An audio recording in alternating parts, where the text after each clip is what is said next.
नमस्कार दोस्तों, स्वागत है आप सभी का टोटल रियलिटी चैनल में। मैं हिमांशु, मेरा ये चैनल टोटल रियलिटी। इस चैनल को लाइक कीजिए, शेयर कीजिए, सब्सक्राइब कीजिए और ढेर सारा प्यार दीजिए। दोस्तों, ये कथा है ब्रह्म पुराण की। ब्रह्म पुराण के अनुसार एक बार सभी राक्षस और सारी राक्षस जाति इस बात से क्रुद्ध हो जाती है और उनमें वार्तालाप हो जाता है, वाद विवाद हो जाता है इस बात को लेकर कि आखिर हमें ये जानना ही है, आखिर हमें ये पता लगाना ही है कहीं ना कहीं से कि आखिर हमें क्यों अमृत की प्राप्ति नहीं हुई, क्यों राक्षस जाति के साथ ही ऐसा अन्याय हुआ, उनको अमृत की प्राप्ति क्यों नहीं हुई। दोस्तों, ये कथा है तो राक्षसों की, परंतु ये आपको जीवन का गूढ़ ज्ञान दे जाएगी ये कथा।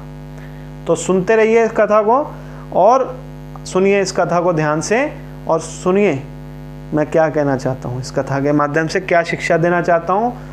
तो कथा आगे चलती है। सभी राक्षसगण इकट्ठे होकर श्री ब्रह्मा के पास जाते हैं और उन्हें कहते हैं कि हे परमपिता, आप परमपिता हैं, आपके लिए सारे जाति के, चाहे वो मानव हो, चाहे कोई भी प्राणी हो, आपके लिए सभी बराबर हैं, चाहे वो मानव हो, दानव हो, यक्ष हो, किन्नर हो, गंधर्व हो, कोई भी हो।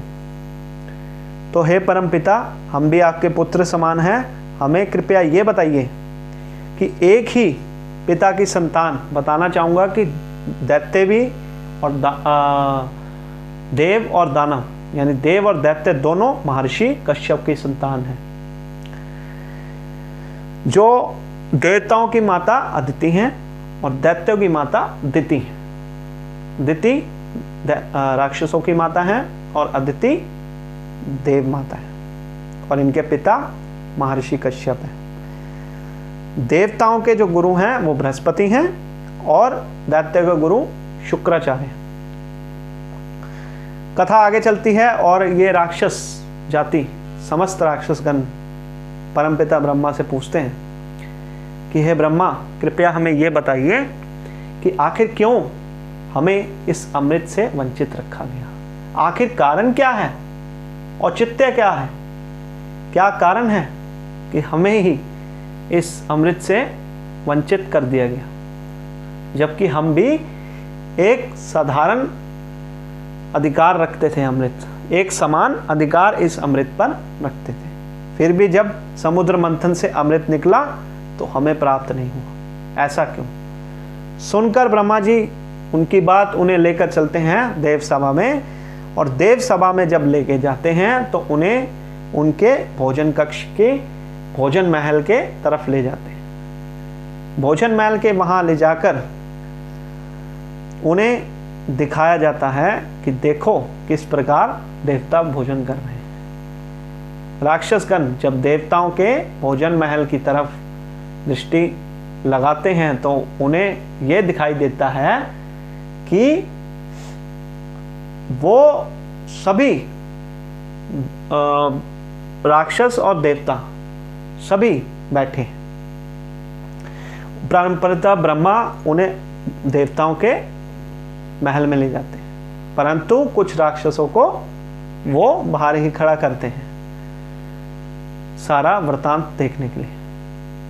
कुछ राक्षस बाहर खड़े होते हैं, अन्य राक्षस भोजन महल में परमपिता ब्रह्मा के इंद्रदेव को एक सुझाव देने पे उन्हें वहां बिठाया जाता है भोजन करने के लिए। परंतु जब भोजन के थाल परोसे जाते हैं तो एक लकड़ी की काठी बांध दी जाती है, एक लकड़ी के टुकड़े उनके बाजुओं पर सभी के बांधे जाते, देवों के भी और देवताओं के। लकड़ी के बाजूबंद बांध देने के बाद कोई भी राक्षस भोजन नहीं कर पाता, क्योंकि जैसे ही वो भोजन का निवाला लेना चाहते हैं तो उनका बाजू जो है वो मुड़ना ही बंद कर देती है, तो वो भोजन नहीं कर पाते। परंतु ध्यान से जब वो देखते रहे और बाहर खड़े, उस महल के बाहर जो खड़े दृष्टि गड़ाए राक्षसगण खड़े थे, वो भी देखते हैं कि देवता भोजन आराम से कर रहे हैं, बड़े ही शील भाव और सादर भाव से, बड़े ही प्रमोद भाव से भोजन कर रहे हैं सभी देवता। जब वो उन वृतांत को ध्यान से देखते हैं तो उन्हें पता लगता है सभी राक्षस गणों को कि देवता के भी सारी बाजुओं पर काठी बंधी हुई है लकड़ी की, परंतु आमने सामने बैठे होने के कारण वो भोजन के निवाले आमने सामने एक दूसरे को खिला रहे हैं।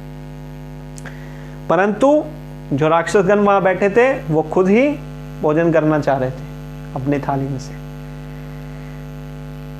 राक्षसगण इस वृत्तांत को समझ नहीं पाते और मुझे लगता है दोस्तों अभी भी आप शायद इस वृत्तांत को नहीं समझे। तो अब मैं आपको इस वृत्तांत की शिक्षा बताता हूं पीछे। सभी राक्षसगण वहां से उठ खड़े होते हैं और क्रुद्ध हो जाते हैं और क्रोधित हो जाते हैं क्योंकि उन्हें भोजन प्राप्ति नहीं होती। परंतु जैसे ही बाहर आते हैं तो परमपिता ब्रह्मा वहां उनकी प्रतीक्षा कर रहे होते हैं और उनको ज्ञान देना आरंभ करते हैं और कहते हैं कि सुनो पुत्रों, देख रहे हो ना कि जिन देवताओं से तुम क्रुद्ध होते थे, चिढ़ते थे, उनमें विवेक और बुद्धि कितनी प्रबल मात्रा में है।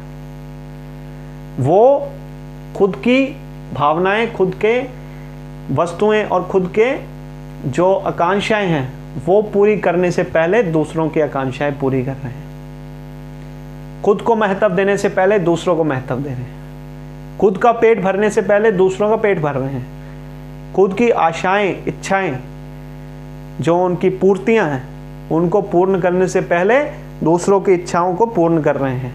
और यही एक देवता की विशेषता है। और इसी प्रकार का जो प्राणी है वो अमृत के योग्य है। यही कारण है कि राक्षसों को अमृत नहीं मिला, क्योंकि राक्षस केवल और केवल अपनी इच्छाएं, अपनी सहूलतें और अपनी जो वस्तुएं हैं, जो भोग की सामग्रियां हैं, उनको पूरा करने में लगे रहते हैं। उन्हें दूसरों की किसी इच्छा का कोई ज्ञान, कोई फर्क, कोई इच्छा का प्रभाव ही नहीं है। वो अपना ही पेट भरने में, अपना ही समस्त जीवन की वस्तुओं को पूर्ण करने में लगे रहते हैं। यही कारण है कि तुम सब राक्षस जाति को अमृत की प्राप्ति नहीं हुई है, देवताओं को ही है। ये बात सुनकर शर्म के मारे सभी राक्षसगण वहां से चले जाते हैं और उसके पश्चात देवताओं से मिलने के बाद परमपिता ब्रह्मा भी अपने लोक को, ब्रह्मलोक को प्रस्थान कर जाते हैं। और इस कथा का यहीं पर विराम हो जाता है। परंतु ये बहुत अच्छी सीख जीवन की दे के जाती है कि वो मनुष्य जो अपनी इच्छा पूर्ति से पहले दूसरे की इच्छा पूर्ति के बारे में सोचे, अपने वस्तुओं, अपने भोग सामग्रियों को पूर्ण करने से पहले दूसरों की इच्छा को प्रबलता दे, प्राथमिकता दे, वो अमृत तुल्य और देव तुल्य हो जाता है। धन्यवाद। जय माता दी। और टोटल रियलिटी चैनल को प्लीज़ लाइक कीजिए, शेयर कीजिए और सब्सक्राइब करिए।